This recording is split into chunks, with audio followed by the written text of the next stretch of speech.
everyone. My name is Shane Superville. I'm a senior reporter on the crime desk of the Trinidad and Tobago Newsday newspaper. And in July 24th, 2015, during the time of the prison break, I was an intern on the ground at the time. I was there alongside senior reporter Jensen, who was at the time at another newspaper, and crime reporter Ryan Hamilton Davis, and we were just leaving the Forensic Science Center, wrapping up an interview where we quite literally stumbled onto the scene. On the day this incident happened, well, at the time I was working at Guardian. We had just come from forensics, myself, Shane, and Ryan. Now, to be honest, I can't remember Shane being there, but he said he was there. I really can't remember. Shane, I'm sorry, dog, I can't remember. I remember Ryan was in the front seat. I had a car at the time, now I have a van. And we were coming from forensics, so we had passed through this road that connects to what's the name of that road? Federation Park. It's passing through Federation Park to go around the Savannah to come into Port of Spain. And whilst going around the Savannah, we saw and heard sirens blaring, and we was joking about it because, you know, police like to abuse their power sometimes. Right, so we was thinking it's some nonsense they're doing, not knowing that 3 men had just broken out of prison. One was in the hospital shooting his way, well, to death. He died, unfortunately or fortunately, depending on your standpoint. And we were just passing at the time. And when we saw all the vehicles heading into the hospital, we realized that this can't be nothing ordinary. This had to be something happening. We were passing close to Memorial Park when rain started to fall really heavy, and I heard the first of the sirens from the police cars. I was in the back seat at the time. Jensen was driving, Ryan was in the front passenger seat. And I remember asking them, after seeing all of the police cars going into the maternity ward, if something was going on, can we stop and cover it? Because this is the first time I'm actually on the scene as a reporter. And they said, sure, no problem. No sooner had I said that, 2 more police cars went into the maternity ward. And another 2. And another 2. And that's when I realized that we had stumbled onto something big. So we went into the hospital, we passed through maternity, because my wife is a nurse. I don't want to get into all of that, but so I know you could pass through the back there to get into the car parks. Right, so we passed through maternity rather than going through the emergency entrance. So we parked in the back and walked around, came through from the morgue area there, for those of you who know the hospital, and came in the hospital a few feet away from the guard booth where Scani was killed. And it was just mayhem and chaos. We heading in and everybody's heading out. And he's like, what the hell is going on right now? Jensen pulled into the driveway. He said, hand him his camera, and I did just that. And we were all just really silent for what seemed like hours, but it was just 3 minutes.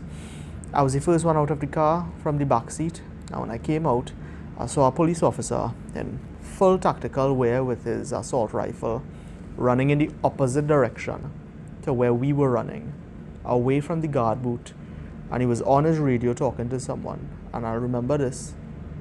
He said, I can't talk now. One of my officers just got shot. And it was at that moment I realized that I really didn't know what we got into.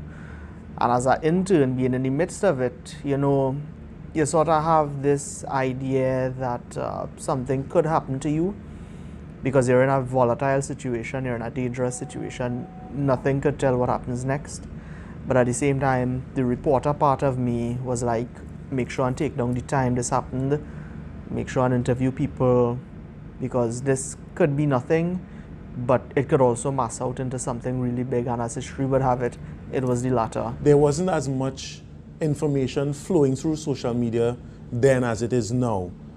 So even though whilst we were tweeting and sending WhatsApp, we wasn't getting the information as fast as possible. So we weren't sure as what was happening, but we knew something was happening. It couldn't just be some policeman, you know, crash a car and carry him in the hospital. And when we got there, people were saying, hey, he shoot out in the hospital. And this might sound weird, but that was exciting. You know, as a crime reporter, a shootout at the hospital is big. And at the time, we didn't know it was part of a prison break. We just knew there was a shootout at the hospital, and we were in the hospital. So along the way, we were just trying to interview as much people as we could, people who were in the driveway at the time, some of the vendors who were on the walkway outside of the hospital. Nobody could seem to give us a very clear picture on exactly what happened, because I think even looking back 4 years after the fact, we had about 6 or 7 different versions of what happened. And looking back in retrospect, most of them were not true. And that was actually one of my first lessons as a reporter on the scene. Just as something happens, you don't always get the most accurate information. And we're just taking pictures and pulling everybody we could see. The nutsman was there. If you ever go in the hospital, there's a nutsman right there on the food counter. The little mini mall where people sell food and stuff. We questioned him. We questioned the lady selling lotto, the man selling power mints and sweeties. Everybody we could find what was going on. And everybody giving us different stories or pieces of the story. And eventually, as the day progressed, we got all the information. I remember speaking with one vendor. I don't know if what he was selling at the time, but he was very shaken up by what had happened.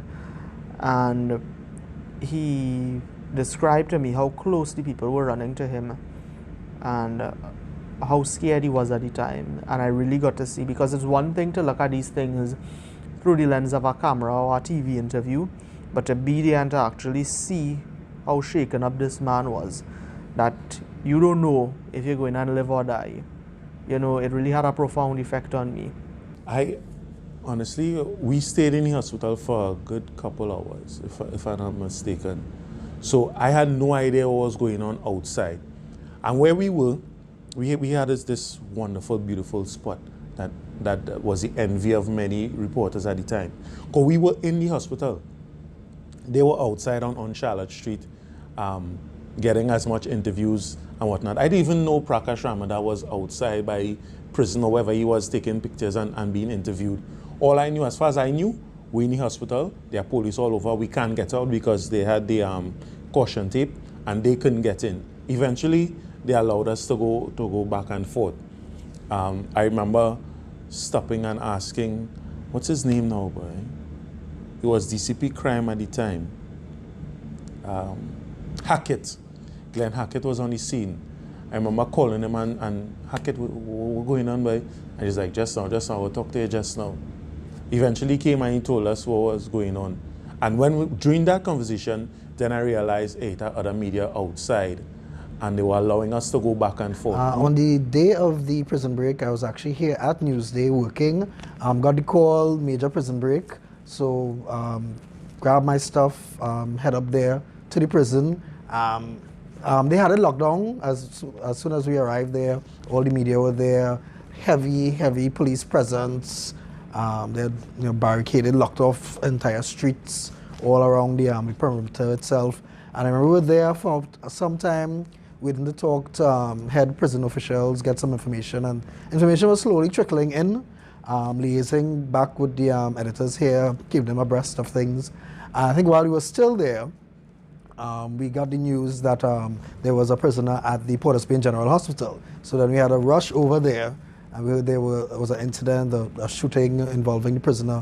So we head over there, see what's going on. People, a little shaken after the incident. It was still a crime scene, an active crime scene, but we could have passed at the side and go outside, go on Charlotte Street, get photographs, get interviews, come back into the hospital.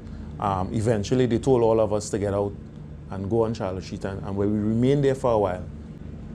I wasn't afraid. I was excited. There was this rush, this adrenaline rush. It's like, wow, this is actually happening, Feel like you're in the middle of a war zone of some sorts, because every police vehicle that passing is men with the biggest guns jumping out. This was no handheld guns scenario. This was, in retrospect, it realized it wasn't that much, but in the moment, it was explosive. I wasn't worried, I wasn't afraid. My car was parked safely. I had my camera, so I was getting photos. I got photos of Scani on the ground, the shattered glass of the guard booth, police officers, blood stain on the ground. I think they had hospital staff come and check him because I recall seeing there's a thin sheet that they place over patients. I remember seeing that on or near Scanny and some monitoring devices that they would put on you. I recall seeing that somewhere on him during the whole melee. So he was attended to somewhere, somehow. I also recall them picking him up and putting him on a stretcher and taking him into the hospital. Yeah, I remember it was a very tense, kind of almost like a blanket of tension over the city that day. Everybody were kind of on their, P's and Q's, when it happened. Yeah, and I think everything really happened very, very, very quickly. I remember outside the hospital, I remember a lot of people, I think people were trying to get out of the hospital, kind of, not so much running, but getting out kind of hurriedly. Also, I think there were a lot of some police there as well too. I think we were just kind of on the outskirts because the police were kind of keeping us away, so we couldn't see too much, but yeah, a lot of people just trying to get out of the hospital following that incident. I always wondered, like, why we still have a prison in the middle of there, because before this whole incident happened, there were other incidents involving prison and prisoners rioting and whatnot. So there were always talk of moving the prison. I think before Adam was a teenager, there was talk of moving the prison. I must have spent about 6 hours alone on the ground in the parking lot of the hospital. Then after that, I would have gone back to the office and tried to collect another 2 or 3 hours trying to collect information and to put things into place. But I did a color piece on the event itself and it made print, and that was actually one of the first few stories I did for the Newsday that made print. So to be an intern at that time, to see firsthand what happened where, and to actually be a part of what later became a very big, albeit sordid part of Trinidad's history, it really was a profound experience for me.